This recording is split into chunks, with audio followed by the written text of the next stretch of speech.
तो first aid medicine platform ने आपको डिफरेंट जो एग्ज़ाम है पाकिस्तान में इनकी बहुत कम इंफॉर्मेशन होती है और स्टूडेंट्स को पता नहीं होता। हालांकि स्टूडेंट एबिलिटी भी रखते हैं कि वो इन एग्ज़ाम को पास कर भी सकते हैं, लेकिन गाइडलाइन ना होने की वजह से वो इसे कर नहीं पाते।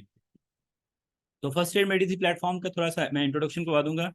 First aid, I am doctor Hafiz Atif और मैंने USMLE step 1 and step 2 clear किया हुआ है, और FCPS पार्ट 1 और MDMS एग्ज़ाम ये सब मैंने पाकिस्तान के में दो ही आपके स्पेशलाइजेशन प्रोग्राम है। एक आपका FCPS पार्ट 1 है और दूसरा MDMS है। तो ये मैंने दोनों क्लियर किए थे। और फर्स्ट एड मेडिकल प्लेटफॉर्म पे इस वक्त आपको फर्स्ट एड स्टेप 1 के कंप्लीट लेक्चर वेबसाइट पे अवेलेबल हैं। जिन स्टूडेंट्स के कंसेप्ट वीक हों वो ये लेक्चर सुन सकते हैं। और फिर first aid step two C K first aid step 1 में आपके जो बेसिक सब्जेक्ट हैं physiology, pathology, pharmacology, embryology, anatomy, microbiology, immunology, इन सब के लेक्चर वेबसाइट पे अवेलेबल हैं। जो फर्स्ट एड स्टेप 2 सी के इसमें मेडिसिन और पीडियाट्रिक्स और गायनी के लेक्चर्स हैं, और कैप्लन सर्जरी, ENTI, जितने भी आपके क्लिनिकल सब्जेक्ट हैं इन सब के लेक्चर वेबसाइट पे अवेलेबल हैं। तो जो स्टूडेंट्स अपने USMLE की तैयारी करना चाहते हैं या कर रहे हैं, या फिर वो FCPS पार्ट 1, MDMS, ये जितने भी एग्जाम है, जो जितने भी कॉम्पिटिटिव एग्जाम हैं, लाइक दुबई में आपने हाद और DHA और MOH जो UAE के एग्जाम्स हैं, इन सब के लिए वेबसाइट पे लेक्चर अवेलेबल हैं। जिन स्टूडेंट्स को तैयारी करने में कुछ डिफ़िकल्टी होती है वो ये लेक्चर सुन सकते हैं।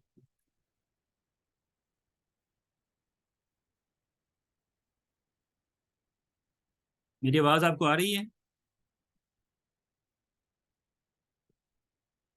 आवाज़ मेरी क्लियर है सबको? ओके।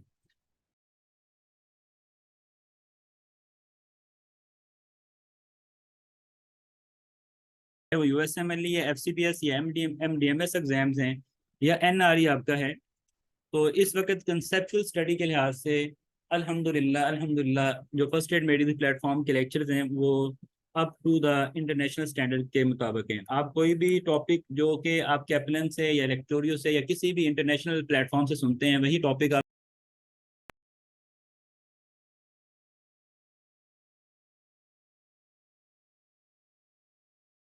शॉर्ट टाइम में कुछ ज़्यादा ही कवर किया होगा, और आपको वो चीज़ें बता दी गई होंगी जो कि USMLE लेवल पे आपको रिक्वायर्ड होती हैं। तो अब मैं जो कतर का पाथवे है उसके बारे में बताना चाहूँगा। जो कतर पाथवेज का जो एग्ज़ाम है रेजिडेंसी के लिए वो आई फॉर्म है। तो आई फॉर्म में आपने आई फॉर्म एग्ज़ाम के लिए आप किस तरह प्रिपेयर करते हैं, उसके लिए आपने US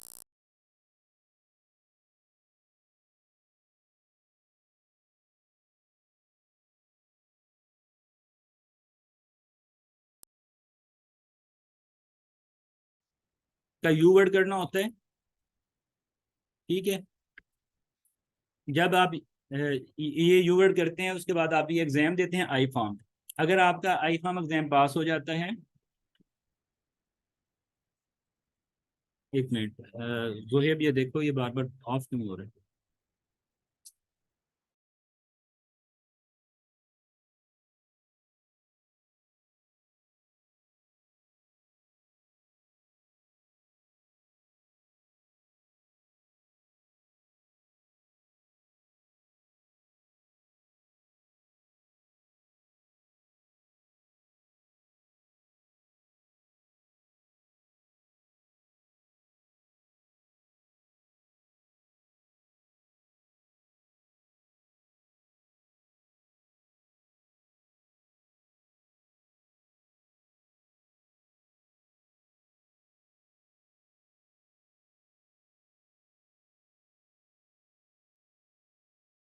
तो मैंने आपको बताया था कि अगर आप कतर में रेजिडेंसी करना चाहते हैं तो आपने यूएसएमएल ली,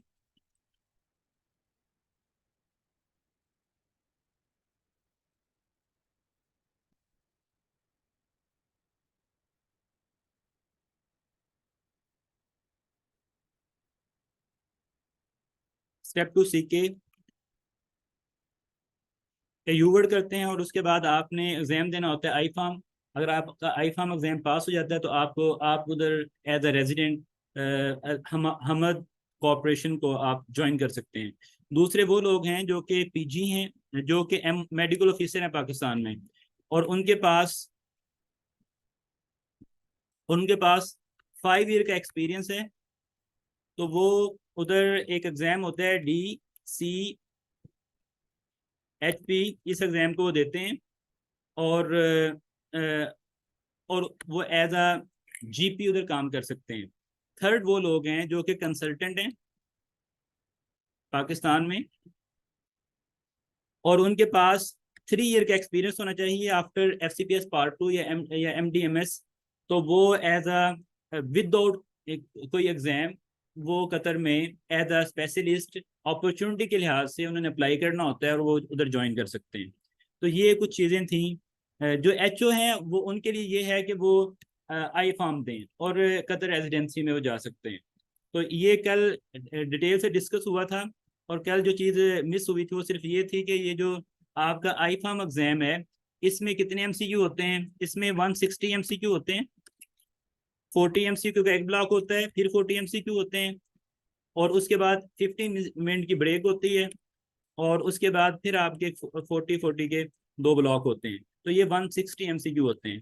तो ये आपका आई फार्म एग्जाम है जो कि कतर के लिए दिया जाता है। लेकिन जो आज का हमारा वेबिनार था, इसकी कंप्लीट वीडियो यूट्यूब पे अपलोड हो जाएगी, आप उधर से देख सकते हैं। आज के जो हमारा वेबिनार है वो है प्लैब पे कि यूके पाथवे क्या है, और इसमें जो स्पीकर है हमारे, आई एम डॉक्टर हाफिज आसिफ, जिस तरह कि मैंने आपको बताया। जो हमारे स्पीकर हैं आज के वो हैं डॉक्टर हमजा, जिन्होंने प्लैब 1 और प्लैब 2 क्लियर किया हुआ है, और आज उन्होंने हमें ज्वाइन किया है। मैं उनका माइक ऑन करूंगा डॉक्टर हमजा का। तो डॉक्टर हमजा, आप किस नाम से आपने ज्वाइन किया है? हमजा के नेम से सिंपल? आप मुझे इसमें बता दें चैट में।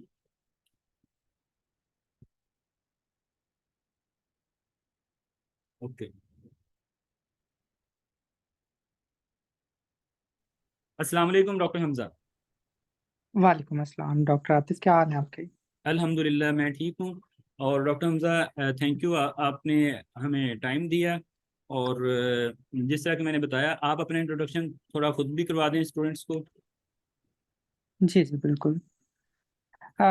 मैं डॉक्टर हमजा हूँ, मेरा पूरा नाम डॉक्टर हमजा मसूद है और मैं king Edward medical university batch 21 से हूँ। और रिसेंटली मेरा प्लैब हुआ था और मैं वहाँ से क्लिनिकल अटैचमेंट करके आया था। और आके मेरी ये थी कि जॉब के लिए अप्लाई करना शुरू किया था, लेकिन फॉर्चुनेटली मुझे जॉब जल्दी मिल गई जो मैं फेब से ज्वाइन। तो अभी डॉक्टर आतिफ ने मुझे कहा था कि एक वेबिनार के लिए गाइडेंस के लिए, तो मैं आपको उसके लिए गाइड कर सकता हूँ।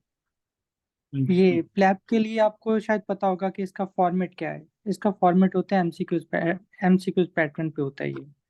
ठीक है, 180 एमसीक्यूज होते हैं उसके, और क्लिनिकल सिनेरियोज होते हैं। इसमें ये होता है कि आपको फार्मा होती है और मोस्टली मेडिसिन होती है इसमें। डॉक्टर ठीक है। हमजा हमजा मसूद, अगर हम एक से जी स्टेप वाइज लेके चलें तो मेरे ख्याल में बेटर हो जाएगा। आप हमें जी जी ये बताएं कि जो प्लैब है इसमें जी। आपकी एलिजिबिलिटी क्राइटेरिया क्या होता है स्टूडेंट्स के लिए? क्या उनके लिए हाउस जॉब करना ज़रूरी होता है, हाउस जॉब करना ज़रूरी नहीं होता? तो और वो प्लैब किस तरह अप्लाई करते हैं, उनका किस तरह आप इसके लिए करते हैं? उसके बाद हम इस पे जाएंगे कि इसकी तैयारी किस तरह करनी है। पहले आप ये बताएं कि जी, एलिजिबिलिटी क्राइटेरिया क्या है। प्लैब की एलिजिबिलिटी क्राइटेरिया ये है कि एक तो आपके पास एमबीबीएस डिग्री होनी चाहिए और हम्म। ओईटी होना चाहिए। आपका इंग्लिश लैंग्वेज टेस्ट है वो आप आइएल्टीएस दे सकते हैं या फिर आप ओईटी दे सकते हैं। ठीक है। ठीक और है। इसमें क्या है कि प्लैब वन के लिए आपको हाउस जॉब नहीं चाहिए होती, प्लैब टू के लिए भी हाउस जॉब नहीं चाहिए होती, लेकिन आपको जीएमसी रजिस्ट्रेशन के लिए हाउस जॉब चाहिए होती है। और आपके लिए आपको गुड स्टैंडिंग सर्टिफिकेट होना चाहिए, जो कि आपको अपनी कौंसल से मिलता है, मेडिकल कौंसल से, लाइक के पाकिस्तान से आपको वो पीएमसी से मिलेगा। अच्छा, इसमें मेरा क्वेश्चन ये है डॉक्टर हमदा, कि एक पर्सन है उसने जो जो मुझे इन्फॉर्मेशन मिली थी, मैं आपसे जी करेक्ट जी। करना चाह रहा हूँ कि अगर आपने पाकिस्तान से हाउस जॉब नहीं की, तब भी आपको आप उधर रजिस्टर हो सकते हैं, लेकिन आपको फिर फाउंडेशन ईयर 1 में भी करना होता है। तो फाउंडेशन ईयर अगर आपने और उसके लिए अपॉर्चुनिटी कम होती है। तो अगर आपने पाकिस्तान से हाउस जॉब की हुई है, तो जी जी। फिर आपका वो ईयर सेव हो जाता है और आपके लिए अपॉर्चुनिटीज बढ़ जाती हैं। इसके बारे में थोड़ा एलेबोरेट कर दीजिएगा। देखें, अगर मैं जो जीएमसी है ना, उसका एक सेट पैटर्न है कि हाउस जॉब किस तरह से होनी चाहिए, ठीक है। हाउस जॉब में ये होता है कि 1 साल की हो या फिर 2 साल की हो। और अगर 1 साल की है तो उसमें आपको 4 रोटेशन होने चाहिए, 3 महीने की 4 रोटेशन होने चाहिए। उसमें मेडिसिन और जो सर्जरी है वो मस्ट है, और बाकी आपकी कुछ भी हो सकती है, कोई भी हो सकती है, ठीक है। आप और अगर मुझे आपने आप मुझे हाउस जॉब जी में, आप कह रहे हैं कि हाउस जॉब में आपको आपकी जो 4 रोटेशन होनी चाहिए, एक तो मेडिसिन, दूसरा सर्जरी, और उसके बाद आपने क्या बताया? बाकी कोई भी हो सकती है। आपकी मेडिसिन के साथ मेडिसिन अलाइड हो सकती है, कार्डियोलॉजी, पीड्स हो सकती है, और सर्जरी के साथ उसकी अलाइड लाइक एनेस्थीसिया, ऑर्थो वगैरह हो सकती है। ओके। बिल्कुल हो सकती है। ठीक है। और अगर किसी ने बाहर से भी हाउस जॉब की है तो कोई मसला नहीं है। अगर वो हाउस जॉब के बाद आपको एक्सपीरियंस सर्टिफिकेट देते हैं और वहां से आपको उनका मेडिकल लाइसेंस है आपके पास, तो भी कोई इशू नहीं है, आपको फाउंडेशन ईयर 1 स्किप हो जाता है। अच्छा, मुझे ये बताएं कि एक स्टूडेंट ले सकता है स्टूडेंट लाइफ में, लाइक फाइनल ईयर में और फोर्थ ईयर में, जिस तरह के यूएस में हम दे सकते हैं? नहीं, नहीं दे सकते। यानी कि हाउस जॉब आपको करने। जी जी। आपको जीएमसी बनाना होता है ना, जीएमसी अकाउंट बनाना होता है। तो जब आप बना रहे होते हैं तो वहां पे आपको पूछते हैं कि आपकी ग्रेजुएशन डेट क्या है। तो ठीक है। वो आपको मस्ट बताना होता है पहले। ठीक है। जी यानी कि आपको, आपके पास आप ग्रेजुएट होने चाहिए। ग्रेजुएट होने के जी बाद बिल्कुल। हाउस जॉब करना पाकिस्तान में ज़रूरी है कि नहीं है? अगर मैं अपना साल वो सेव कर लेता हूँ, मैं प्लेब 1 दे देता हूँ और यूके चला जाता हूँ, तो ये ज़्यादा बेटर नहीं, है या मुझे हाउस जॉब करके जाना पड़ेगा? हाउस जॉब आपको करनी पड़ती है। हाउस जॉब हमें करनी पड़ती है, ठीक है जी। हाउस जी जॉब बिल्कुल। रिक्वायर्ड है for GMC registration, I am right? Exactly. ठीक है। और एक और स्टूडेंट का क्वेश्चन है कि sir, eligibility criteria for good standing certificate आपको पीएमडीसी से मिलता है? ये कहाँ से मिलता है ये? पीएमडीसी से मिलता है, पीएमडीसी से मिलता है। देखिए, ठीक जब आप एनएलई क्लियर कर लेते हैं उसके बाद आपको पीएमडीसी से मिलेगा। ये अगर आपकी हाउस जॉब वगैरह हो चुकी होगी और आप पीएमडीसी से रजिस्टर्ड होंगे तो आपको ये गुड स्टैंडिंग सर्टिफिकेट मिलेगा। दूसरा सवाल ये है कि एक पर्सन हाउस जॉब कर रहा है, ये पीएमडीसी से जी। मिलेगा? पीएमडीसी से, ठीक है। एक पर्सन हाउस जॉब कर रहा है, तो उसे कब प्लैब के लिए अप्लाई करना चाहिए? बेस्ट टाइम क्या है? बेस्ट टाइम क्या है, हाउस जॉब के बीच में करना चाहिए उसे। हाउस जॉब के बाद में करेगा तो वही टाइम ज़ाया होता है। आप ये करें कि फाइनल ईयर में आप ओईटी देने की ट्राई करें, और हम्म। या फिर ऐसा करने कि आप फाइनल ईयर के एग्जाम्स के फौरन बाद ओईटी देने की ट्राई करें, ठीक यानी है। एज सुन एज और पॉसिबल आप ओईटी आपने पास कर लिया और हाउस जॉब में आप जाएं, तो आप प्लैब की सीट ले लें। प्लैब की सीट मिलना है the big issue, then PLAB करना। जी जी बिल्कुल बिल्कुल। तो आपका ये है कि एज सुन एज पॉसिबल, अगर किसी पर जो स्टूडेंट्स अभी ग्रेजुएट हो चुके हैं और हाउस जॉब कर रहे हैं, उनके लिए बेस्ट थिंग ये है कि वो अभी ओईटी कर लें अपना। एग्जैक्टली, ओईटी कर लें। और हम्म। अब ये कि प्लेब वन है ना, प्लेब वन की सीट्स वो बहुत ज़्यादा रिलीज होना शुरू हो गई हैं अब। इशू नहीं होता है सीट का। अगर आपका ओईटी क्लियर है तो आपको डेफिनेटली सीट मिल जाएगी, कोई मसला नहीं है। ठीक है। क्वेश्चन ये है कि जीएमसी की रजिस्ट्रेशन या जीएमसी क्या है, बता दें आप? जीएमसी जनरल मेडिकल काउंसिल है। जैसे पाकिस्तान मेडिकल काउंसिल है ना, वहाँ पे इंग्लैंड में जनरल मेडिकल काउंसिल है। ये जीएमसी होती है। जनरल मेडिकल काउंसिल है, ठीक है। जी तो आप यानी कि आपने ओईटी कर लिया, और जी। आप प्लैब की फिर आप सीट के लिए अप्लाई करते हैं। और प्लैब कितनी साल में कितनी दफ़ा होता है, ये बता दें? साल में 4 दफा होता है ये। अच्छा, साल में 4 इसके अटेम्प्ट होती हैं। जी बिल्कुल। ये कुछ स्पेसिफिक मंथ हैं कि इस मंथ में होना है? बिल्कुल, ये होता है फेब में, मई में होता है, और अगस्त में होता है, और नवंबर में होता है। चार चार इसके अटेम्प्ट्स होती हैं। और नवंबर में होता है। तो कितनी देर पहले अप्लाई करना होता है? जब ये आपको आपका प्लान ये लाइक आप फेब में दे रहे हैं तो आपको फेब से पहले कोई वो ओपन करते हैं डेट्स के, भाई डेट आ गई आप अप्लाई कर लें? जी जी बिल्कुल, ऐसा होता है कि मोस्टली पता होता है कि कब सीट्स होनी है। लाइक कि इस दफ़ा सीट्स होंगी अनाउंस ये 30 अगस्त सितंबर को, आई गेस। तो ये होंगी अगले साल के लिए, अगले साल अगस्त और सितंबर की, अगले साल ये सितंबर और नवंबर की। इट मीन कि जो सीट्स आती हैं वो एक साल पहले आ जाती हैं। लाइक अगर आप जी अभी से इरादा करते हैं कि मैं प्लेब देना चाहता हूँ, तो मैं अभी प्लेब नहीं दे सकता, इस साल नहीं दे सकता। मुझे सीट मिलेगी 2024 के सितंबर की। I am right? बिल्कुल बिल्कुल। और ऐसा होता है कि अगर आपकी प्रेप अच्छी है ना, आपने अगर अभी से पढ़ना शुरू कर दिया है, तो सीट आपको मिल जाती है। लाइक कि मैंने लास्ट ईयर सीट 2 महीने पहले इसकी ली थी, और मैंने 2 मंथ में काफी अच्छा पढ़ लिया था, और मेरा हो भी गया था क्लियर। तो अगर आपकी प्रेप अच्छी है और अभी से आप पढ़ना शुरू कर रहे हो, तो सीट मिल भी जाती है। काफी बच्चे कैंसिल करते हैं, और अभी जब रिलीज करनी है ना, तो उसमें इस दफा इस साल की भी कुछ सीट्स होंगी, और ये अगले साल की भी होंगी। इसमें जो मुझे समझ आया वो ये है कि अगर मैं जी अभी से अप्लाई करना चाहता हूँ प्लैब के लिए, तो फिर ये होगा कि अभी रूल्स के अकॉर्डिंग अभी जो डेट होगी वो नेक्स्ट सितंबर जो मेरी बन रही है 2024 बन रही होगी। जी जी लेकिन जी जी आपने ये कहा कि बाल का ये होता है कि 2023 के जो लोग थे उनमें से कुछ लोगों ने अपनी सीट छोड़ दी, और वो आपकी लक है कि वो सीट आपको मिल जाए। Um right? बिल्कुल ऐसा, जी बिल्कुल ठीक ऐसा ही है। ठीक है। और ये कितनी पॉसिबिलिटी होती है कि लोग छोड़ दें और आपको सीट मिल जाए? ये काफ़ी पॉसिबिलिटी होती है, या इसमें कोई एजेंट भी लोग इन्वॉल्व होते हैं जो आपको सीट ले देते हैं, या फिर बस आपने अप्लाई ये करना होता है और आप लकी हैं कि आपने बैठे हुए हैं और आपने अप्लाई किया और आपको किसी ने छोड़ी सीट और आपको मिल गई? क्या होता है? ये 60% है कि आपको सीट मिल जाएगी, आपकी जो आप चाहते हैं ना, हम्म डिजायर्ड डेट हम्म पे आपको मिल जाएगी। लेकिन अगर आप लेना चाहते हैं और कंफर्म करना चाहते हैं, तो आप किसी एजेंट को इन्वॉल्व कर सकते हैं, लेकिन ये इलीगल है, मैं इसको एडवाइस नहीं करूंगा कभी भी। ओके, ठीक है। जी इसके बाद जी अब ये बताएं कि अब वो पर्सन जो मेडिकल ऑफिसर है अभी, वो हाउस जी ऑफिसर नहीं है, उसे 1 से 2 साल हो चुके हैं, क्या वो प्लेब की तरफ जाए या ना जाए? डेफिनेटली जाना चाहिए, बिल्कुल जाना चाहिए। पाकिस्तान उसके में कोई स्कोप नहीं है। नहीं, अगर अगर आप ये देखें कि एक पर्सन है वो जी पाकिस्तान में एफसीपीएस भी तो कर सकता है, और एफसीपीएस एक स्पेशलाइजेशन एग्जाम है, जबकि प्लेब जो है वो आप उधर स्पेशलाइजेशन में ये प्रोग्राम नहीं है। आप 2 साल उधर रहेंगे, 3 साल रहेंगे, उस उन 3 सालों में आप इधर से एफसीपीएस करके स्पेशलिस्ट बन सकते हैं। देखें, यही चीज अगर आप प्लैब 2 देने जाए ना, तो वहां पे आपको मोस्टली ऐसे मिलेंगे जो रेजिडेंट्स होते हैं, जो एफसीपीएस कर रहे होते हैं, फोर्थ ईयर में होंगे, थर्ड ईयर में होंगे। हम्म। तो अगर अगर यही वजह हो, तो फिर वो यहीं पे रुके हैं। लेकिन वो भी वहां पे जाना चाह रहे हैं। तो एक तो ये कि यहाँ पे ना अब एक ट्रेंड आ गया कि आप एफसीपीएस अब बहुत ज्यादा हो गए हैं, तो चलिए। ये मसला है। हम्म जी जी। और अब उसके बाद वहां पे ना बोले। फाइनेंशियल सिक्योरिटी है, अच्छी ट्रेनिंग है, बेटर ट्रेनिंग है, उसके बाद मल्टीपल पाथवेज आपके लिए ओपन हो जाते हैं। तो डेफिनेटली जाना चाहिए। वो is it possible that we can rebook lab seat? बिल्कुल,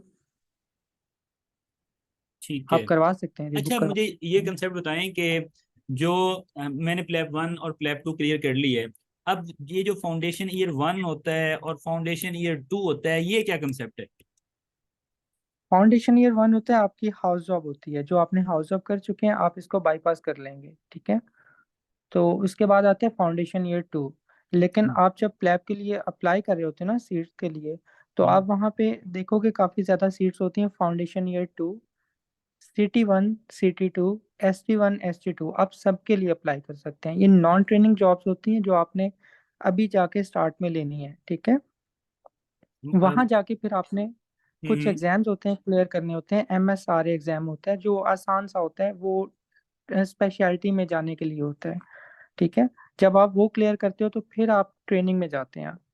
तो फिर वहां से आपको ST1 से शुरू होते हैं और आपकी ट्रेनिंग के अकॉर्डिंगली आप जाते हैं। ST1 से कुछ ट्रेनिंग खत्म हो जाती है ST3 तक, कुछ होती है ST6 तक, और कुछ ST8 तक जाती है। जी डॉक्टर हमजा, मुझे आपने माशाल्लाह अच्छा एलेबोरेट किया, लेकिन मुझे फिर भी फाउंडेशन ईयर 1 को मजीद जी। वो कर दें, एक्सपीरियंस करें फाउंडेशन ईयर 2, और जो आगे आपने पॉसिबिलिटी। अच्छा, आपने फाउंडेशन ईयर 1 और फाउंडेशन ईयर 2 जब मुकम्मल कर लेते हैं तो फिर क्या होता है, उसके बाद क्या है? फाउंडेशन ईयर 1 हाउस जॉब है, ठीक है, आप यहाँ से कंप्लीट करके जाते हैं। अगर फाउंडेशन ईयर 2 है ना। इट जी मीन जी आप ये कह रहे हैं कि अगर अब मैंने हाउस जॉब की हुई है तो मेरा फाउंडेशन ईयर 1 जो है वो स्किप हो जाएगा, एग्जाम्प्ट हो जाएगा। बिल्कुल। I am right? जी बिल्कुल। मैंने फिर फाउंडेशन टू जी में चले जाना है। ये फाउंडेशन ईयर जी 2 बिल्कुल। असल में हाउस जॉब है, जो उधर हाउस जॉब 2 साल की होती है। फाउंडेशन ईयर 1 और फाउंडेशन ईयर 2 मतलब ये कंप्लीट हाउस जॉब 2 साल की होती है। अगर आपने पाकिस्तान से हाउस जॉब कर ली है तो फिर आपका ये जो फाउंडेशन ईयर 1 वो सेव हो जाएगा, और आपने सिर्फ उधर जो हाउस जॉब करनी है वो फाउंडेशन ईयर 2 में यानी 1 साल की करनी है। I am right? जी बिल्कुल। जी जब बिल्कुल, जब मैं हाँ हाँ। ये एक तरह से मेडिकल ऑफिसर टाइप की जॉब है। तो आपको ये इस तरह से करनी होती है, जैसे कि आप हाउस जॉब करके यहाँ पे मेडिकल ऑफिसर लगते हैं ना, और उसके बाद आपने जाना होता है FCPS देना होता है, उस बीच में जो वेट होता है ना, आप इसको यहाँ पे मेडिकल ऑफिसर कहते हैं। तो वहाँ पे फाउंडेशन ईयर 2 कहते हैं। ठीक है। उसके बाद आपने जी। फाउंडेशन ईयर 2 के बाद क्या होता है? आप एज अ मेडिकल ऑफिसर काम करते हैं, या फिर वो उधर से जिस तरह के हाउस जॉब करने के बाद पाकिस्तान में आप मेडिकल ऑफिसर बन जाते हैं, उसके बाद आप अपनी जॉब ढूंढते हैं, एज अ GP काम करते हैं? तो क्या यूके में भी इसी तरह होता है? फाउंडेशन ईयर 2 है वो जूनियर लेवल जॉब है। वहाँ पे ये नहीं होता कि आप इंडिपेंडेंट डॉक्टर हैं, या तो GP है, या स्पेशलिस्ट है, या जूनियर डॉक्टर्स हैं, ठीक है। हम्म। उसकी आप मल्टीपल फॉर्म्स होती हैं, आप चाहे उसको फाउंडेशन ईयर 1 कह लें, चाहे आप ST1 कह लें, चाहे आप CT1 कह लें, ठीक है। ये सारे ये इसी के एक नाम तरह है? से, जी और बिल्कुल, सारे जी, इसी के नाम है। ठीक है। जी। इसके बाद आप क्या कहलाएंगे फाउंडेशन ईयर 2 के बाद?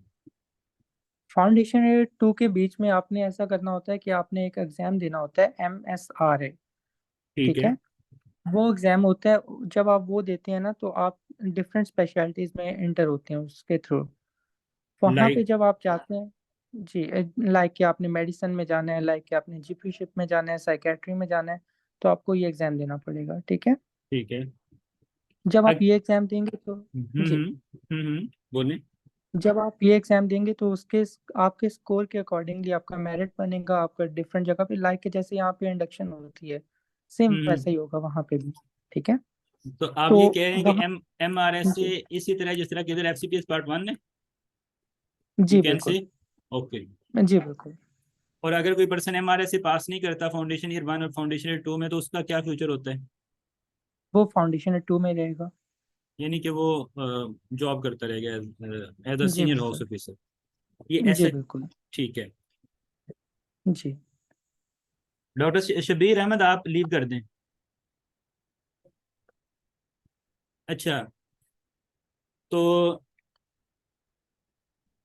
जी, ये बताएं कि जो फाउंडेशन ईयर 1 और फाउंडेशन ईयर 2 में जो होती है, पे कितनी होती है? फाउंडेशन ईयर 1 तो फाउंडेशन ईयर, टू टू में कितनी होती है, क्योंकि 1 तो एग्जाम्प्ट हो गया आपका।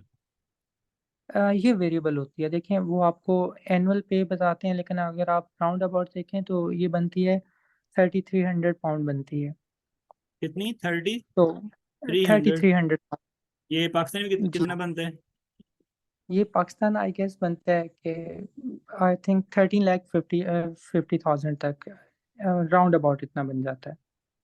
और आप ये बताएं कि इसमें सेविंग कितनी हो जाती है, और इसमें एक्सपेंसेस सेविंग आप, एक्सपेंसेस कितने आ जाते हैं? ये पूरे प्लैब जर्नी में, नहीं, इसमें मैं ये कह रहा हूँ कि अगर आप फाउंडेशन ईयर 2 में हैं, तो उधर आपने कहा कि आपकी जो सैलरी होती है वो 33,000 पाउंड होती है पर मंथ। तो इसमें आपके जी। एक्सपेंसेस भी तो आते होंगे उधर, रहना, और एक पर्सन सेव कितना कर लेता है फाउंडेशन ईयर 2 में, और टैक्स के फाउंडेशन ईयर बाद? 2 में अगर आप सेव करना चाहें तो आप इसमें से, ये तो आप पे डिपेंड करता है, लाइक कि आपके अकोमोडेशन चार्जेस मैक्सिमम होंगे 800 पाउंड। आपका अगर खाना पीना बहुत अच्छा है तो आपका ये होगा 300 पाउंड तक। तो आई गेस आप बहुत अच्छा भी रहना चाहो तो आप ये बचा सकते हैं 2000 पाउंड तक, तो ये बनता है 8 लाख तक आपकी सेविंग हो सकती है। ठीक है। जी जी। और आपने कहा कि अगर आपने फाउंडेशन ईयर 2 के बाद, ठीक है, जी आप जी स्पेशलाइजेशन में जाना चाहते हैं फाउंडेशन ईयर 2, जी। तो आपने MRS क्या क्या बताया था, MRSA एग्जाम देना होता है, um um right? S R A. M S M R S A R. M जी एस जी। आर ठीक है। तो उसके अभी यहाँ बाद, पे अब बच्चे उस ने क्वेश्चन उसके पूछा कि hmm what about taxes and overtime. तो मैंने आपको ये बताना था, ये जो मैंने 3300 पाउंड आपको बताया, ये बेसिक आफ्टर टैक्स है, ठीक है। वो हम्म विद बिफोर टैक्स तो आपकी ज़्यादा बनेगी ना, तो ये हम्म। आफ्टर टैक्स है। और ये बेसिक है, एक्स्ट्रा आवर्स इसमें इंक्लूडेड नहीं है, वो आप लोकम कर सकते हैं, वो आप पे डिपेंड करता है। अच्छा, क्वेश्चन क्वेश्चन है कि जो MSRA है, ये जो है, जी जी। ये इसको एलेबोरेट करें और इसके बारे में बताएं कि ये आसान है, मुश्किल है, डिफिकल्ट है, क्या है इसका। ये MRCP ये लाइक है? मल्टी हाँ, नहीं हम्म बिल्कुल नहीं, ये मल्टी स्पेशलिटी एग्जाम है, ये बिल्कुल टफ नहीं है। ये आपने जो प्लैब पढ़ के गए होते हैं ना, हम्म उसी तरह का ही होता है ये टेस्ट। और इसमें आपको पास फेल नहीं चाहिए होता, जैसे कि आपको प्लैब 1 प्लैब 2 में पास फेल होता है ना, हम्म। इसमें ये नहीं होता। इसमें इसमें स्कोर आपको मेरिट बना। स्कोर चाहिए होता जी है कि आप जितना जी। स्कोर हाई करते हैं उस तरह की आपको हाई स्पेशलिटी में वो आप स्पेशलाइजेशन में चले जाते हैं। एग्जैक्टली इसमें आपको स्कोर चाहिए होता है। इसमें अगर आपका लाइक के देखें, अगर आप पहले 15% में है ना, तो हम्म आपको इंटरव्यू भी नहीं होगा, और आप जिस फील्ड में जाना चाहते हैं आप उस फील्ड में जा सकते हैं। फिर जब ओके। आप थोड़ा जैसे जैसे पीछे आते जाएंगे स्कोर में, तो आपका ये होगा कि आपको इंटरव्यू भी होंगे, फिर आपको आपकी डिजायर्ड लोकेशन पे आपको जॉब भी नहीं मिल सकेगी। ओके, एक स्टूडेंट ने पूछा है कि अगर मैं फाउंडेशन ईयर 2 मैंने कर लिया, मुकम्मल मेरा हो चुका है, और अब मैं जी MSRA नहीं करना चाहता, ठीक है, जी MSR यही नेम है एग्जाम का, MSRA, जी जी बिल्कुल, एम एस ठीक है। R A. अगर मैं ये नहीं करता तो मेरी क्या मेरा फ्यूचर होगा? मैं एज मेडिकल ऑफिसर काम आप करता रहूँ, आप काम करते रहेंगे, बिल्कुल करते रहेंगे। ठीक है, और मेरे पास रजिस्टर, मतलब कि आप जिस तरह के पाकिस्तान में एक पर्सन हाउस जॉब करने के बाद वो मेडिकल ऑफिसर है, वो एज GP जब तक मर्जी काम करे, इसी तरह आप फाउंडेशन ईयर 2 करने के बाद आप उधर GP काम कर सकते हैं जब तक आप चाहें, बिल्कुल ऐसा ही है। ठीक है। और इसके अलावा कोई किसी क्वेश्चन है तो वो पूछ सकते हैं, आपके क्वेश्चन आते जाएंगे तो वो साथ साथ ही होते जाएंगे, लेकिन सीक्वेंस जिस चीज की बात हो रही होगी उस के लिहाज से आपने क्वेश्चन पूछना। अच्छा, ये बताएं कि अगर मैं उधर एज GP काम कर रहा हूँ तो क्या अपॉर्चुनिटीज हैं? बहुत अपॉर्चुनिटी है या सैचुरेशन है? सैचुरेशन कहते हैं कि सैचुरेशन है, और सैचुरेशन तो हर वक्त में ही रही हुई है वहाँ पे। अगर आप में स्किल्स हैं, और अगर आपकी सीवी बेटर है, तो आपको जॉब फॉरेन से मिलती है। और वहाँ पे जूनियर डॉक्टर्स तो हैं, थोड़े से ज़्यादा हैं, लेकिन आपको मिडिल ग्रेड लेवल पे डॉक्टर्स उनको बहुत चाहिए। ठीक है। तो जॉब उसमें कोई इशू। ठीक है। जी जॉब आफ्टर प्लेब 2, आपको जब आपका प्लेब 2 क्लियर हो जाता है तो आपको इजीली उधर जॉब मिल जाती है फाउंडेशन ईयर 1 में? बिल्कुल मिल जाती है। मुझे जीएमसी मिली है, आई थिंक ये लास्ट वीक में मिली है। और मुझे ऑफर उससे पहले आई हुई थी, जिस हॉस्पिटल में मैंने क्लिनिकल अटैचमेंट की है। ठीक है। जी अच्छा, ये बताएं कि अब हम इस पे बात कर लेते हैं कि जो प्लेब है, प्लेब 1 पे के क्या एक्सपेंसेस हैं, प्लेब 2 के क्या एक्सपेंसेस हैं? जी। प्लेब 1 के एक्सपेंसेस यही हैं कि आपको आई थिंक 70,000 की आपकी सीट बुक होगी, ठीक है। ठीक है। और उसमें आपको प्लेब कीज हैं वो ऑनलाइन मिल जाती हैं, पीडीएफ मिल जाती हैं, उसके लिए भी आपको पे नहीं करना पड़ेगा बिल्कुल भी। और हम्म। जो है, वैसे आपने प्लेबेबल की सब्सक्रिप्शन लेनी है तो वो 10,000 की, तो आपका आई थिंक 80,000 में हो जाना चाहिए प्लेब 1। और 1,20,000 का OET, तो आपको ये पड़ जी जाएगा बिल्कुल, तकरीबन 2 लाख की हो गया, ठीक है। 2 लाख तक हो हाँ, जाएगा। और उसके बाद है प्लेब 2। प्लेब 2। जी। प्लेब 2 पे सबसे ज़्यादा एक्सपेंसेस यहाँ पे आते हैं, और यहाँ पे ही बच्चे अक्सर फेल होते हैं। तो ये होता ये है कि आपको सीट जो बुक होती है ना, आजकल जो हो रही है, वो 4 लाख तक एक सीट बुक हो रही है आपकी प्लेब 2 की, ठीक है। 4 लाख और किसको देने ये उधर एप्लीकेशन की फी है, रजिस्ट्रेशन फी है, क्या है जीएम ये? से जीएमसी सीट बुक करवाने की आपको ये अच्छा, होगा। और जी, ये पाकिस्तान में नहीं होता, ये मैनचेस्टर में होता है क्या, जो जो ये सिटी है उनका? ये मैनचेस्टर में होगा, ये आपको इंग्लैंड जाके देना पड़ेगा। और उधर भी एक्सपेंसेस आएंगे, 4 लाख तो ये हो गया, और फिर टिकट हो गई, और फिर उधर की रेजिडेंसी हो गई, उधर रेजिडेंसी जाके होगी। रहना। और जो बच्चे जा रहे हैं वहाँ पे, मैं उनको यही सजेस्ट करूंगा कि आप क्लिनिकल अटैचमेंट साथ में लाजमी करो।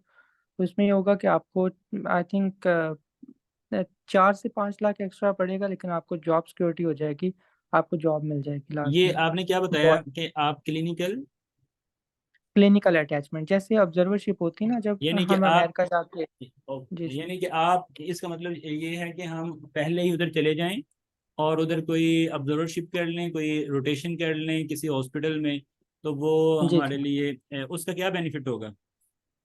उसका बेनिफिट ये होता है कि आपको जॉब के लिए इतना वेट नहीं करना पड़ता। लाइक कि आपका प्लैब 2 है, आपको जीएमसी मिल गई है, तो आपको मैक्स भी हो तो 2 से 2.5 महीने में आपको जॉब मिल जाएगी। तो इसका मतलब है क्लिनिकल रोटेशन के लिए भी आपको कुछ आपके एक्सपेंसेस आएंगे? डेफिनेटली वहाँ पे सबसे महंगी अकोमोडेशन है, तो आपको जो अकोमोडेशन है वो उसके लिए तो पे करना पड़ेगा, फिर वहाँ पे रहना ये सब कुछ। जी। How to apply for attachment? How to apply for attachment. इसमें देखें, एक तो ये कि आपके रिसोर्सेज हैं वो यूज़ होते हैं, आपके कॉन्टेक्ट्स यूज़ होते हैं। आप डिफरेंट कंसल्टेंट्स को अगर जानते हैं तो आप उनको कहते हैं, वो आपको दे सकते हैं, ठीक है। अगर आप ये नहीं करना चाहते तो आप ऐसे कर सकते हैं कि एनएचएस की वेबसाइट पे जाएं, आप हॉस्पिटल्स पे क्लिक करें, हॉस्पिटल को एरिया वाइज सर्च करके आप हॉस्पिटल की वेबसाइट पे जाएंगे, तो वहाँ पे लिखें कंसल्टेंट डायरेक्टरी। तो वहाँ हम्म। पे आप कंसल्टेंट की ईमेल को पकड़ के आप जेनेरिक एक ईमेल बनाएं और सबको सेंड करें कि I want clinical attachment in your hospital, तो वो आपको कंसिडर करेंगे डेफिनेटली। ठीक है, मतलब कि आपने खुद ही प्रोफेसर्स की ईमेल लेनी होती हैं, उनको उन पे आपने ईमेल्स करनी होती हैं, और वो आपको ये ईमेल को एक्सेप्ट कर लें, आपकी एप्लीकेशन को एक्सेप्ट कर लें, और वो आपको कहें कि आप आ सकते हैं, हमारे पास सीट है, तो आपने इस तरह जाकर उधर रोटेशन करनी होती है। जी बिल्कुल। अच्छा। क्लिनिकल रोटेशंस हम्म। जो होती हैं वो कुछ पेड होती हैं, कुछ अनपेड होती हैं, ये आप पे डिपेंड करता है कि आप पेड ढूंढ सकते हैं या फिर अनपेड ढूंढ सकते हैं। ये होता है कि कुछ जो होते हैं वो जो टेस्ट होते हैं ना, ब्लड टेस्ट वगैरह करवाने के लिए, वो आपसे 200 पाउंड तक ले लेते हैं। लेकिन अगर आप किसी कंसल्टेंट को कहोगे और वो आपको दिलवा रहा है, तो फिर आपको पे नहीं करना पड़ेगा कुछ भी। और प्लेब 2 के लिए कितनी देर तक हमें उधर स्टे करना पड़ सकता है? प्लैब 2 को स्टे आपका 1 महीने का भी हो तो कोई मसला नहीं है, लेकिन यहाँ पे क्वेश्चन पूछा हुआ है कि प्रिपेयर करने के लिए कितना टाइम चाहिए होता है, तो इसके लिए टाइम होता है।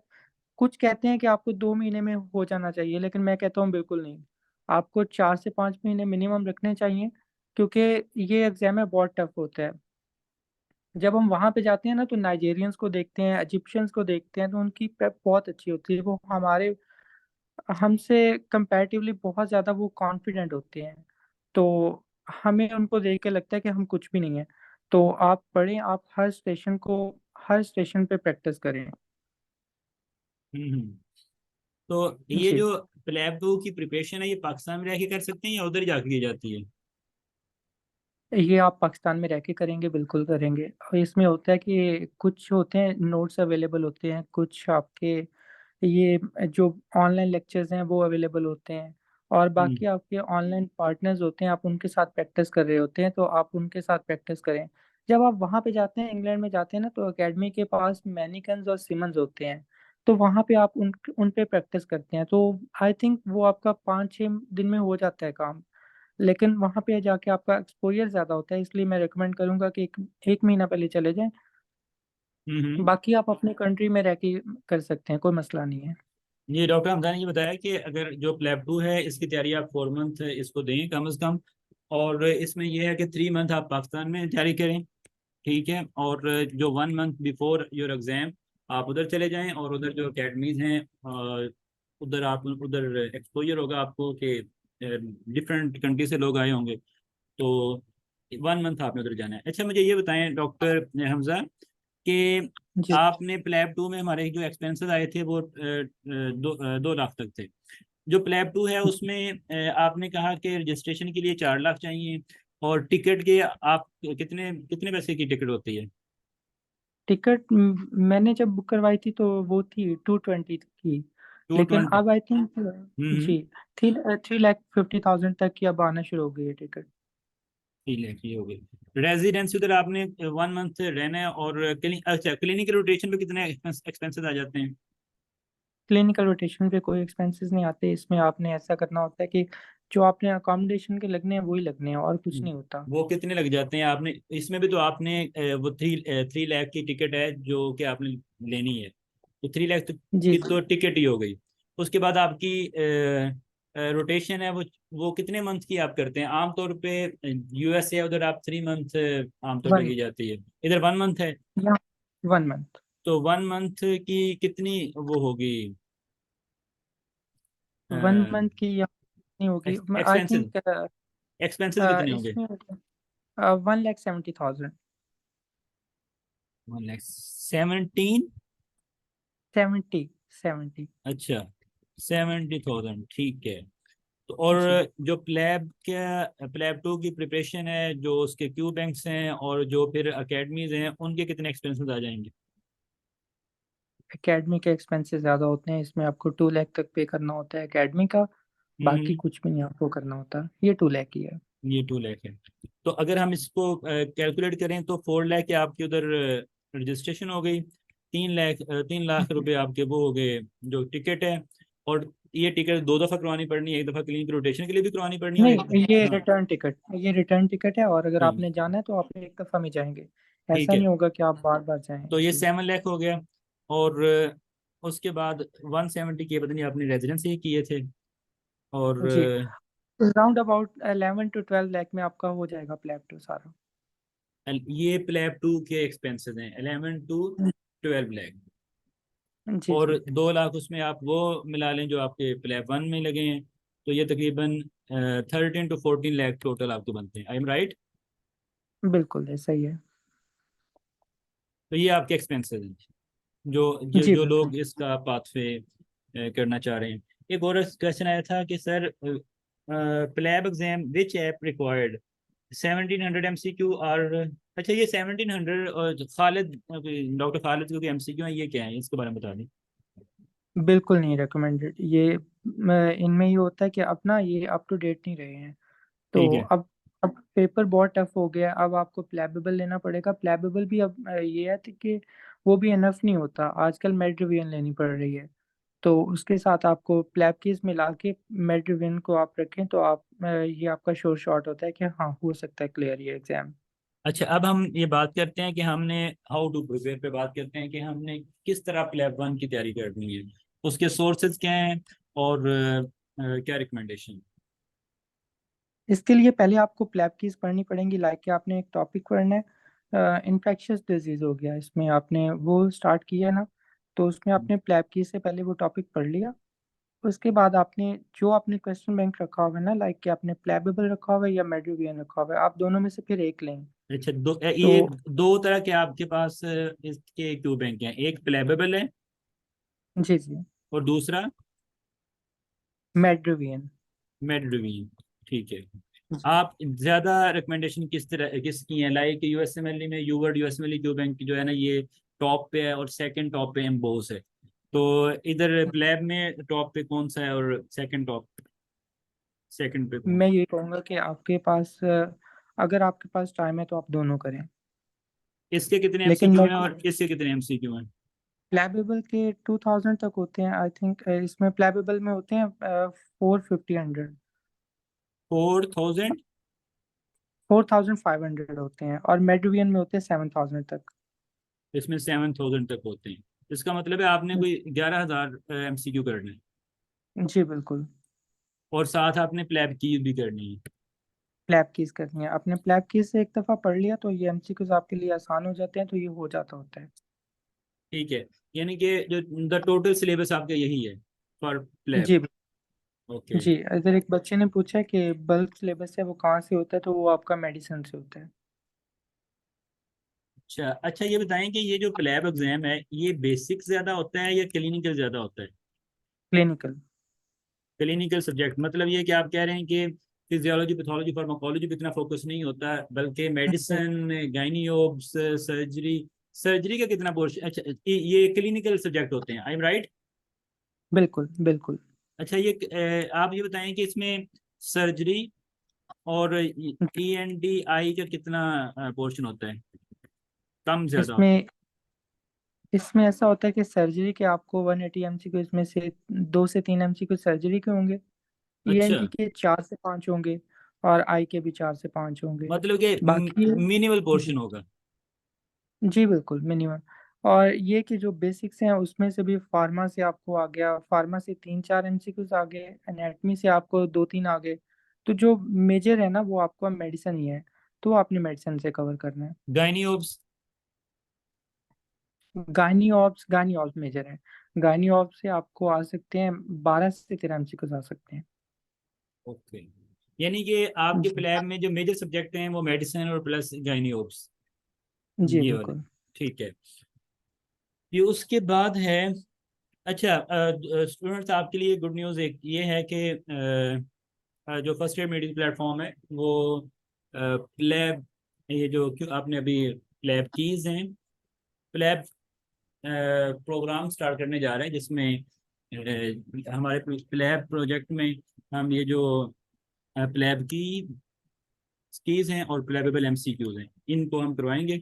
और इंशाल्लाह ये एक बहुत ही एक स्टैंडर्ड लेवल का हम जो स्टूडेंट्स प्लेब की तैयारी करना चाहते हैं, उनको उनको अगर डिफिकल्ट लगता है तो फर्स्ट ईयर मेडिकल प्लेटफॉर्म इसको लॉन्च कर रहा है इंशाल्लाह विद इन डेज।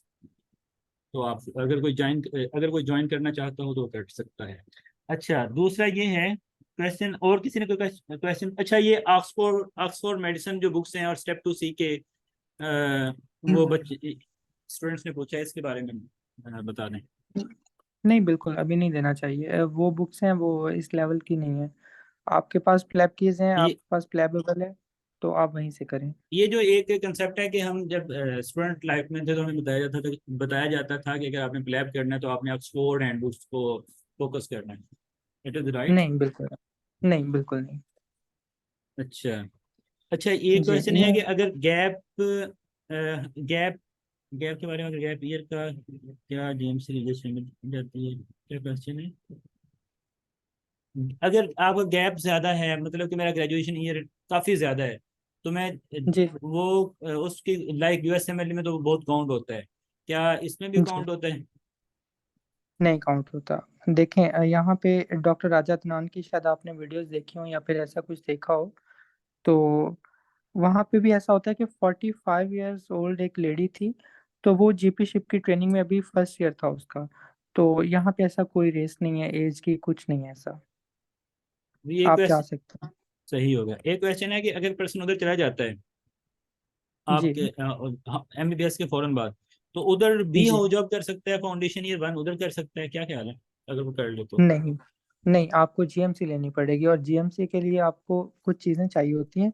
आपकी एमबीबीएस डिग्री चाहिए होती है, और फिर आपको ये जो एक्सपीरियंस सर्टिफिकेट है ना हाउस जॉब का, वो भी हम्म, चाहिए होता है। तो वो मस्ट होता है। अच्छा। क्या जी प्लैब की सीट लेने के लिए प्लैब 1 कर चुके हैं, प्लैब 2 भी कर चुके हैं, उसके बाद आप जॉब फाउंडेशन ईयर 2 के लिए अप्लाई कर रहे हैं किसी हॉस्पिटल में, तो उसके लिए आपकी जो रिसर्च है वो कितनी इम्पोर्टेंट है, क्या इसकी रिक्वायर्ड है बहुत कि? बहुत इम्पोर्टेंट है वो रिसर्च, ऑडिट्स, उसमें आपकी ये जो पब्लिश रिसर्च है वो, ये सारी चीज़ें ये मिलके बहुत ज़्यादा इम्पोर्टेंट हो जाती हैं, आपको डेफिनेटली करनी चाहिए। तो आपको आगे जॉब में आसानी होगी। अच्छा, how long does the matching process take? Matching process ये तो एमएलए के लिए नहीं है। या ठीक है। जी डॉक्टर हमजा, आप इनके जो क्वेश्चन ये पूछ रहे हैं वो रीड कर लें और साथ ही इनको उसके अकॉर्डिंग आंसर कर दें। जी। आमना ने पूछा है कि is GMC account required for OET. No, आप ओईटी जस्ट वैसे बुक करवाएं, आपको ओईटी चाहिए होगा जीएमसी अकाउंट बनाने के लिए, ठीक है। ये होगा, can we give MRCP exam before? Yes we can give. Is it beneficial to use PLAB keys? बिल्कुल, बहुत अच्छा होगा अगर आप प्लैब कीज के साथ प्लैबेबल यूज करें फाइनल ईयर में। अगर आप फॉरेन ग्रेजुएट हैं तो आपको एनएलई में हेल्प होगी, और मेडिसन होती है सारी, तो आपकी मेडिसन अच्छी हो जाएगी। ठीक है। और कुछ, how to strengthen CV. CV अब बेहतर करने के लिए आप रिसर्च करें, ऑडिट्स करें, उसके बाद आप ये जो रॉयल कॉलेजेस एग्जाम्स हैं आप वो दें, आप क्लिनिकल अटैचमेंट करें, बहुत अच्छी सीवी हो जाएगी आपकी और आपको जॉब मिलने में आसानी होगी। एमआरसीपी वर्सेस प्लैब बताएं विच इज़ बेटर ऑप्शन। ये आप पे डिपेंड करता है कि आप एमआरसीपी के किस लेवल पे हो। अगर आपका एमआरसीपी 2 भी हो गया हुआ है और आप पेसिस का वेट कर रहे हो, फिर आप देखो कि आपको पेसिस की डेट मिल रही है कि नहीं मिल रही, और मिल रही है तो आपको किस तरह की मिल रही है, कि कितनी देर की मिल रही है। और अगर आपने ओईटी कर ली है और साथ में आप प्लैब की सीट मिल चुकी है तो फिर प्लैब भी होगा। लेकिन अगर आप एमआरसीपी 2 कर चुके हैं और आपको अभी प्लैब 1 की सीट ही नहीं मिली तो फिर आप डेफिनेटली पेसिस का ही सोचो। What is the best time for final year. आपको फाइनल ईयर से स्टार्ट कर देनी चाहिए प्रेप। ठीक है, तो उतना ही फायदा होगा आपको। Can we give PLAB 1? Yes we can give. Yes, definitely. We can give PLAB 1 during house job. Even we can give PLAB 2 during house job. 4 year gap after graduation. Yes, you can easily get GMC registration after passing both step. Definitely. देखें यहाँ पे ना UK में ये नहीं होता कि आपका गैप ईयर कितना है या ऐसा कुछ है। अगर आप उसको अच्छे से एक्सप्लेन कर देते हैं कि आपका गैप ईयर क्यों आया है, तो वो आपको दे देते हैं जीएमसी रजिस्ट्रेशन। ऐसा नहीं होता आपको, इवन के मैं ऐसे बंदों को जानता हूँ जिनको 5 6 साल 8 साल तक गैप के साथ भी जीएमसी रजिस्ट्रेशन मिली हुई है, तो कोई इशू नहीं है। हाउस जॉब यूके से करके जीएमसी के लिए अप्लाई नहीं, ये नहीं हो सकता। आप जब प्लैब 1 और प्लैब 2 कर लेते हैं ना, फिर आपको जीएमसी चाहिए होती है, आपको जीएमसी रजिस्ट्रेशन चाहिए होती है जॉब्स के लिए अप्लाई करने के लिए। तो जब आप जीएमसी रजिस्ट्रेशन के लिए अप्लाई करते हैं तो उसमें ये होता है कि आपसे कुछ डॉक्यूमेंट्स मांगते हैं। उन डॉक्यूमेंट्स में से एक चीज़ होती है आपसे आपका एक्सपीरियंस सर्टिफिकेट, जो आपका हाउस ऑफ सर्टिफिकेट होता है। तो अगर आप वो नहीं देंगे तो वो आपको नहीं देंगे GMC registration. How much time is OET now valid for UK? 3 years। अगर हम ये कर रहे हैं कि अगर आपको टाइम हो गया ज़्यादा, 2 साल से ज़्यादा हो गया, और अगर आपने प्लैब 2 पास कर लिया है, तो आपने प्लैब 2 पास करने के 3 महीने के अंदर अंदर रजिस्ट्रेशन के लिए अप्लाई कर दिया तो आपका वैलिड होगा वो OET. Way to get study material.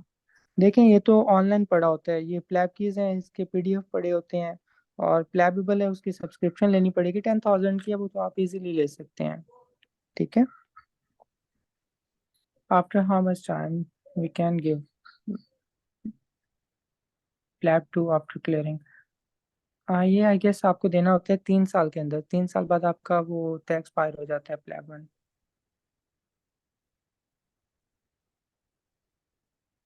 We don't get seat on required job in Pakistan. ये जब सीट्स रिलीज होती है ना, तो वो ऐसा होता है कि वो हर जगह रिलीज होती हैं, इंडिया में, बांग्लादेश में और दुबई में। तो लेट्स सपोज अगर आप सीट वाली सीट में जाते हैं और सर्च करते हैं, तो आपको पाकिस्तान वाला कोई सीट अवेलेबल नहीं हो रही, आपको नज़र नहीं आ रही, तो फिर तो आप कहीं भी अप्लाई कहीं भी ले सकते हैं सीट, लाइक कि वो आप ले लें, दुबई की ले लें, उसके बाद आप कहीं की भी ले सकते हैं सीट। डॉक्टर हमजा, ये जो सीट्स होती हैं ये हर एक कंट्री को स्पेसिफिक सीट अलॉट की जाती हैं या क्या सिस्टम होता है?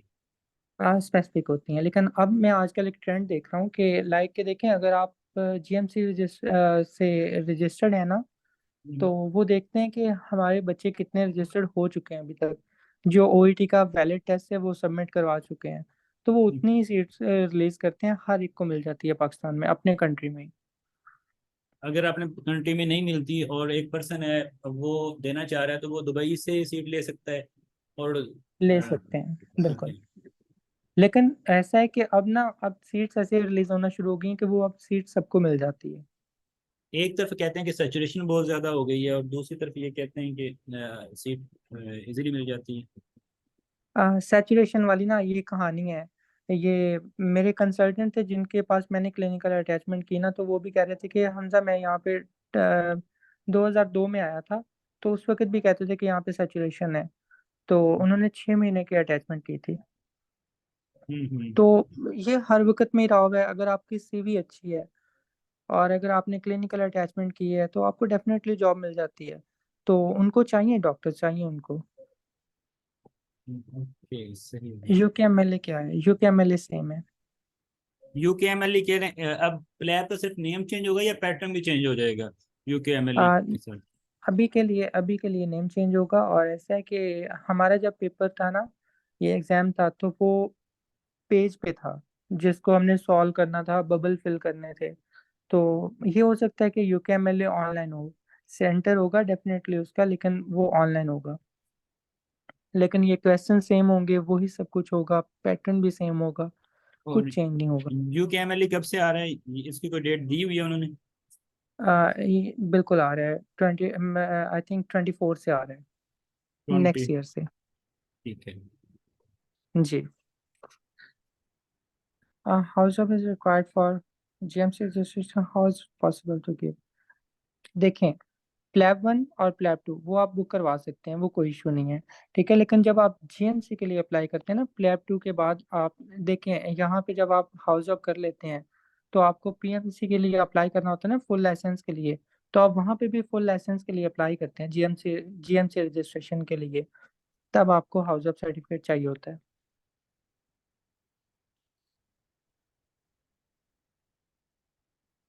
अच्छा, अभी कोई डिफिकल्ट। और question है? जी, ये जी। बताएं कि डिफिकल्टी लेवल क्या है प्लैब 1? क्या ये एक बहुत मुश्किल एग्जाम है, बस एवरेज एग्जाम है, बहुत डिफिकल्ट है लाइक यूएसएमएल, क्या है? यूएसएमएलई के से बिल्कुल नहीं है। यूएसएमएलई बहुत टफ है और प्लैब इजी है कंपैरेटिवली उससे। लेकिन एट द एंड ये आपका आगे बताते हैं कि आपने मेहनत कितनी की है, आपका हार्डवर्क कितना है इसमें, और आपने कितना स्ट्रगल किया है इसके लिए। तो अगर आपने स्ट्रगल किया है, आपने बहुत ज़्यादा मेहनत की है, तो आपके लिए बिल्कुल टफ नहीं है ये। ठीक है, और ये बताएं कि एफसीपीएस पार्ट 1 और प्लैब की डिफिकल्टी लेवल को देखा जाए तो क्या आप कहेंगे? प्लैब डिफिकल्ट है। ठीक है। प्लैब डिफिकल्ट है। और ठीक प्लैब 2 तो बहुत डिफिकल्ट है। प्लैब 2 के लिए आपको मेहनत ज़्यादा चाहिए होती है। उसमें अक्सर मैंने बच्चों को देखा है, वो काफ़ी ज़्यादा रिपीटर्स होते हैं मोस्टली, कि जिनका फर्स्ट टाइम क्लियर नहीं हो पाता। लेकिन उसके लिए भी फिर यही है कि बच्चों को मोस्टली मिसगाइड किया जाता है कि कोई बात नहीं, 2 महीने में हो जाएगा, वहाँ जाके हो जाएगा। तो फिर हम उतना ही पढ़ते हैं। लेकिन इसके लिए अगर आप 4 से 5 महीने पढ़ लें तो ये भी हो जाता है क्लियर। ठीक है। अब प्लैब 2 जो है उसमें क्या स्ट्रक्चर क्या होता है? ऑस की टाइप होता है? आपने उसमें एग्जामिनेशन या हिस्ट्री टेकिंग होती है, क्या होता है? प्लैब 2 में 16 सेशंस होते हैं। इसमें होता है कि कुछ आपने एग्जामिनेशंस करने होते हैं, कुछ में आपने हिस्ट्री लेनी होती है, कुछ में आपने काउंसलिंग करनी होती है। लाइक के पेशेंट्स आते हैं, साइकेट्री के पेशेंट्स आते हैं डिप्रेशन के साथ, हमने उनकी हिस्ट्री लेके उनको ट्रीटमेंट देना होता है। और ये सब कुछ 8 मिनट में करना होता है। और इसमें हमने अपनी इंटरपर्सनल स्किल्स हैं वो अच्छी बनानी होती हैं। लाइक कि हमने पेशेंट से एम्पैथी शो करवानी होती है, पेशेंट के साथ अच्छे से बात करनी होती है, ये सब। ओके, यानी कि इसमें 16 स्टेशन होते हैं और इसमें एग्जामिनेशन और हिस्ट्री टेकिंग है और काउंसलिंग है। जी। जी बिल्कुल, 16 सेशंस में से हमने 10 सेशंस पास करने होते हैं। और 10 सेशंस पास करने के बाद एक कट ऑफ वैल्यू होती है, हमने उतना स्कोर भी लेना होता है। ये चीज़ें होती हैं इसमें। ठीक है। और कितनी अटेम्प्ट दे सकते हैं प्लैब 1 और प्लैब 2 में? प्लैब 1 की आप जितनी मर्जी दे दें, लेकिन प्लैब 2 की आप प्लैब 1 पास करने के बाद आप 6 अटेम्प्ट दे सकते हैं। उसके बाद आपको दोबारा प्लैब 1 देना पड़ेगा और फिर से आपका सारा साइकिल दोबारा शुरू हो जाएगा। ठीक है। जी। Can I prepare for FCPS? No. जो एफसीपीएस है वो बेसिक नॉलेज है, और जो प्लैब है वो आपका, सॉरी, जो प्लैब क्लिनिकल। है वो क्लिनिकल है ज़्यादा। जी बिल्कुल, क्लिनिकल है। जी। स्टडी मटेरियल फॉर प्लैब 2, देखें इसके लिए आपके ना वेरी करता है। इसके लिए मैंने जो पढ़ी थी पहले, एक बड़ी बुक होती है वो मोशोबे की होती है, वो अच्छी बुक है। आपने वो पढ़नी है, और उसके बाद एक छोटी बुक है नवानी का, वो पढ़नी होती है। लेकिन इसके लिए सबसे ज्यादा इम्पोर्टेंट है कि आपने रट्टा नहीं मारना वहां पे। जब आप उनको, इसलिए वो फेल करते हैं। अगर आप सारा भी सुनाओगे ना, सारी हिस्ट्री ले आओगे, बहुत अच्छे से हिस्ट्री लोगे, सारी मैनेजमेंट बताओगे, वो तो भी आपको फेल कर सकते हैं। क्यों? क्योंकि जहाँ पे उनको लगेगा कि इस बच्चे ने रट्टा मारा हुआ है, या फिर इस बच्चे ने वो स्क्रिप्टेड है, तो आपको डेफिनेटली फेल करेंगे। अच्छा, ये बच्चा कह रहा है कि ओईटी जो है वो आपका 2 ईयर उसकी वैलिडिटी है, और अगर आप ओईटी पास है लेकिन आपको प्लेब 1 और प्लेब 2 देते हुए इससे 3 ईयर लग जाते हैं, तो फिर क्या सिचुएशन होती है? देखें, अगर आपने ओईटी पास किया है ना, तो आपको ये होगा कि अगर आपने उन 2 सालों में पास कर लिया है, प्लेब वन कर लिया है, तो हम्म, आपने जब प्लेब टू की सीट बुक करवानी है, तो आप थर्ड ईयर में ओईटी के, तो आप प्लेब टू की सीट बुक करवाएं। और जब आपका क्लियर हो जाए ना, तो आप उसी को पास करने में 3 महीने के अंदर जीएमसी के लिए अप्लाई करें, आपको ओईटी नहीं चाहिए होगा। लेकिन अगर आपको ओईटी एक्सपायर हुए, आपको ओईटी किए हुए आपको 3 साल से ज़्यादा हो गया, और आप ये कर रहे हैं, प्लेब टू के लिए अप्लाई कर रहे हैं, तो फिर आपको ओईटी दोबारा देना पड़ेगा। ओके। जी। आप ये डॉक्टर हमजा, आप ये बताएं कि जो एमआरसीपी और प्लेब है, इनका डिफरेंस क्या है और इनकी सिग्निफिकेंस क्या है, दोनों की? एमआरसीपी एमआरसीपी उनका स्पेशलिटी एग्जाम है, और प्लेब वन है उनका एंट्री लेवल पे एग्जाम है, जूनियर लेवल पे एग्जाम है। जब आप एमआरसीपी के थ्रू जाते हैं, तो वहाँ पे आप एज अ कंसल्टेंट जाते हैं, ठीक है। रजिस्ट्रार या फिर कंसल्टेंट उस लेवल पे जाते हैं। लेकिन जब आप ये प्लेब वन पास करके जाते हैं, तो फिर ये होता है कि डिपेंड करता है कि आपका एक्सपीरियंस कितना है। अगर आपका एक्सपीरियंस बहुत ज़्यादा है, तो उसके अकॉर्डिंगली आपको वो ग्रेड देंगे। हम्म, लेकिन ठीक आप है। जूनियर डॉक्टर के तौर पे ही स्टार्ट करेंगे। अच्छा, और मैं प्लेब उधर जी प्लेब जी। कर लिया हुआ है और उधर फाउंडेशन ईयर 2 भी हो चुके हैं, उधर आपने एमआरएस से एग्जाम बताया था, तो उधर, एमएसआरई हाँ एमआर, तो आप उधर एमआरसीपी नहीं दे सकते उस वक्त? या एमआरसीपी सिर्फ दे सकते हैं। तो एम दे सकते हैं। ये जो आप एमआरएस से ये जो एग्जाम और एमएसआर एमआरसीपी, इसमें आप इन दोनों में क्या फर्क है? देखें, ये होता है कि अगर कोई बाहर का ग्रेजुएट है ना, तो वो डायरेक्ट यूके में जाना चाहते हैं एज अ स्पेशलिस्ट, या फिर कंसल्टेंट जाना चाहते हैं, तो हम्म। वो इस एग्जाम को देगा, एमआरसीपी वन टू और पेसेस दे के वहाँ पे डायरेक्ट कंसल्टेंट लग जाएगा। ठीक है। जबरदस्त और है, अगर ठीक है। यहाँ, हम्म। अगर आपने प्लैब वन दे दिया है, तो फिर आप अगर आप ट्रेनिंग में जाना चाहते हैं, तो आप एमएसआरए देंगे। और वहाँ पे ट्रेनिंग का एक और अच्छी चीज़ है कि वहाँ पे एग्जाम्स नहीं होते हैं ट्रेनिंग में, कि लाइक कि आपको कोई एग्जाम देना पड़े। हमारे यहाँ होता है ना, आईएमएम होता है, और ये पार्ट वन पार्ट टू होता है, वो नहीं देना होता। वहाँ पे जैसे जैसे आप अपना ईयर कंप्लीट करते हैं ना, तो हम्म। आपके कंसल्टेंट आपको मार्क करते हैं कि आपके ये पॉइंट्स हैं, आपने ये चीज़ें सीख ली हैं, तो वो आप नेक्स्ट ईयर में चले जाते हैं। और आपको लास्ट 3 इयर्स में आपको एक एग्जिट एग्जाम देना होता है, वो आसान होता है, वो आप दे के आपकी ये स्पेशलाइजेशन है कंप्लीट। वहाँ पे आपको एग्जाम नहीं देने पड़ते। ये तो बहुत अच्छी बात है। पाकिस्तान में तो आप पार्ट जी। टू, एफसीपीएस पार्ट टू में बहुत डिफिकल्ट हो जाता है। इसका मतलब है अगर जी आप बिल्कुल। पाकिस्तान में और आप उधर एज ए कंसल्टेंट जाना चाहते हैं तो आपने एमआरसीपी देना है, और अगर आप उधर हैं जी और जी। आपने PLAB one PLAB two clear किया हुआ, फाउंडेशन 2 ईयर आपका मुकम्मल हो गया, तो फिर आप एमएसआर एग्जाम देंगे और फिर आप एज ए जी स्पेशलाइजेशन प्रोग्राम में चले जाएंगे। जी बिल्कुल। ठीक है। जी। और मेरे ख्याल में इनके क्वेश्चन मुकम्मल हो गए हैं। जो आई जी थिंक हो। ये सब अब जो क्वेश्चन है वो रिपीट वही आ रहे हैं। और जी जी बिल्कुल। यूएसएमएलई और प्लेब का कंपैरिजन करते हैं। हाँ, यूएसएमएल फॉर बेटर है, लेकिन उसमें एक एक्सपेंसेस बहुत ज़्यादा लगते हैं, आपका टाइम बहुत ज़्यादा लगता है। और ये है कि आपको पढ़ना बहुत ज़्यादा पड़ेगा। अगर आपने एमएलई करना है, तो फिर आपको लाइफ का एक पोर्शन है ना, वो डेडिकेट करना पड़ेगा स्टडीज़ के लिए। यूएसएमएल फार बेटर है प्लैब से। ठीक है। आपको रिवॉर्ड बहुत ज़्यादा मिलता है, आपका लाइफस्टाइल उससे ज़्यादा बेटर होता है, लेकिन आपको पढ़ना भी बहुत ज़्यादा पड़ता है। ठीक है। लेकिन अगर आप प्लैब कर रहे हैं, तो प्लैब के लिए आपको इतना ज़्यादा नहीं पढ़ना पड़ेगा, आपके आप पे फाइनेंशियल बर्डन इतना ज़्यादा नहीं होगा। और एक लाइफ है, वो लाइफस्टाइल अच्छा हो जाएगा पाकिस्तान से। लेकिन आप एमएलई से कंपेयर नहीं कर सकते हैं बिल्कुल भी। जी, ये डॉक्टर हमजा ने आपको बताया, बल्कि यूएसएमएल बहुत टफ एग्जाम है। ये ये इसका जो डिफिकल्टी लेवल है ये प्लैब से बहुत अप है। और लेकिन और इसके एक्सपेंसेस भी बहुत ज़्यादा हैं। आप इधर एक्सपेंसेस हैं तकरीबन 40 लाख, तो आप जहाँ डॉलर पहुंच चुका है इससे ज़्यादा ही आपके हो जाने हैं 40 लाख तक। और इधर आपके 13 से 14 लाख हैं। और ये 14 लाख लगा के भी आपको ये नहीं पता कि आपका मैच होगा या नहीं होगा। और इधर जो आपके वीज़ा प्रॉब्लम्स हैं वो बहुत ज़्यादा हैं। वीज़ा इशू बिल्कुल बहुत ज़्यादा है। बहुत से लोग ऐसे हैं इवन के कैंगरबर्ड मेडिकल यूनिवर्सिटी में जिन्होंने अपने स्टेप्स बहुत अच्छे स्कोर से उन्होंने क्लियर किए हुए हैं, लेकिन वीज़ा इशू की वजह से वो उनको अपना प्लान चेंज करना पड़े। तो लेकिन प्लैब में डॉक्टर हमजा ये बताएं कि वीज़ा इशू कितना है और बैंक बैंक स्टेटमेंट का क्या इशूज हैं, ये बता दीजिएगा। प्लैब में बिल्कुल कोई वीज़ा इशू नहीं होता। इसमें आपने अप्लाई करना है, और मैंने जस्ट 7 लाख की बैंक स्टेटमेंट के साथ वीज़ा अप्लाई किया था, मुझे 10 दिन के अंदर वीज़ा आ गया था। तो कोई इशू नहीं होता इसमें। वेयर ये बहुत क्वेश्चन है कि आपको where to get update about पर नहीं about availability, availability of the PLAB seat. इसके लिए आपको जीएमसी से पूछना पड़ेगा। जीएमसी की एक वेबसाइट है, वो आपको 2 महीने पहले और 1 महीना पहले वो अनाउंस कर देती है कि हम इस डेट को सीट्स हैं वो रिलीज कर रहे हैं।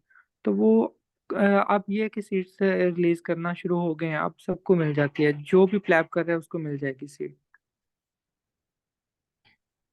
जो एफएमजी फार्मा मेडिकल ग्रेजुएट हैं उनको अगर उन्होंने प्लैब करना है तो उसके लिए उनको पहले हाउस जॉब करनी होगी पाकिस्तान में, उनको पीएमडीसी रिक्वायर्ड है। बिल्कुल बिल्कुल। और वो एक क्वेश्चन है कि जी video recommendation for history taking and examination. ये प्लैप टू के लिए पूछ रहे हैं। या इसके लिए काफ़ी बुक्स हैं, आपको बुक्स पढ़नी पड़ेंगी, लाइक मोशोबे बुक है, आपको वो पढ़नी पड़ेगी। फिर उसके बाद आप नवानी का बुक्स पे जाएंगे और आपका एक पैटर्न बन जाएगा। लाइक कि आप ये ऐसा कर रहे हैं कि आप पहले पूछ रहे हैं, प्रेजेंटिंग कंप्लेंट पूछ रहे हैं P1, फिर उसके बाद P2 में आप पास्ट मेडिकल हिस्ट्री पूछ रहे हैं, P3 में आप उससे पूछ रहे हैं मफतूसा मतलब कि medicine, past medical history, allergies, F से फैमिली हिस्ट्री, टी से ट्रैवल, ओ से ऑक्यूपेशन, एस से सोशल और ए से एनीथिंग एल्स। और P3 में आप पूछते हैं डेसा, पूछते हैं डेसा होती है लाइफस्टाइल। लाइफस्टाइल में आप डाइट पूछते हैं, ई से एक्सरसाइज है, एस से स्मोकिंग और ए से अल्कोहल है। तो तो ये आपका एक पैटर्न बन जाता है। डॉक्टर हमजा ये बताएं कि जॉब आफ्टर प्लेब इन गल्फ कंट्रीज क्या अपॉर्चुनिटीज हैं। बहुत बहुत स्कोप है इसमें। यह है कि आप अगर ऐसा कर लें कि प्लैब का एक ना सबसे अच्छा फायदा ये है कि आप कनाडा में, ऑस्ट्रेलिया में और आप गल्फ कंट्रीज में जा सकते हैं। अगर आपने प्लैब कर लिया ना, हम्म, तो पहले तो आप, मैं यही कहूँगा कि पहले आप चाहे नॉन ट्रेनी जॉब में चले जाएं, आप यूके में जाएं एक दफ़ा, 1-2 साल रहें वहाँ पे। आप न्यूजीलैंड के लिए एलिजिबल हो जाते हैं, आप ऑस्ट्रेलिया, कनाडा, गल्फ सब के लिए एलिजिबल हो जाते हैं, और वहाँ पे बहुत ज़्यादा है। इट मीन्स कि जी। आप प्लेब को सिर्फ यूके की नहीं बल्कि गल्फ कंट्रीज में एक इसका अच्छा स्कोप है। Canada don't accept UK bro. Canada accept करता है, कनाडा जीपीस को एक्सेप्ट करता है, और इसके लिए आप आईएमजी का ग्रुप है एक, फेसबुक पे है, तो आप देखना उसमें पे पैकेज देखना कि कितना ज़्यादा है। 12,000 पाउंड्स हैं पर मंथ, ये पे है उनकी।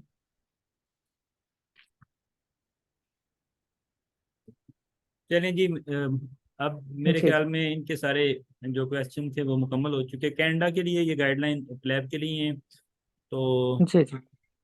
कैनेडियन एग्जाम के लिए जो कैनेडियन पर्सन हो हम उनसे उनको इनवाइट करेंगे। जी जी बिल्कुल बिल्कुल। तो ठीक है, चलें। थैंक यू आप सब स्टूडेंट्स का। और जो मोस्ट हमारे जो गेस्ट हैं डॉक्टर हमजा, और आपके लिए सबके लिए अनाउंसमेंट है कि first aid medical platform with in days lab classes start कर रहे हैं। और इंशाल्लाह ये जो लैब सेशन होगा ये पाकिस्तान में अपनी नौयत के लिहाज से एक यूनिक ये हमारा प्रोग्राम होगा। और थैंक यू डॉक्टर हमजा, जजाकल्लाह आपके टाइम का ओके डॉक्टर, थैंक बहुत यू। शुक्रिया। और स्टूडेंट्स आप सबको भी बहुत शुक्रिया, जजाकल्लाह, दुआओं में याद रखिएगा।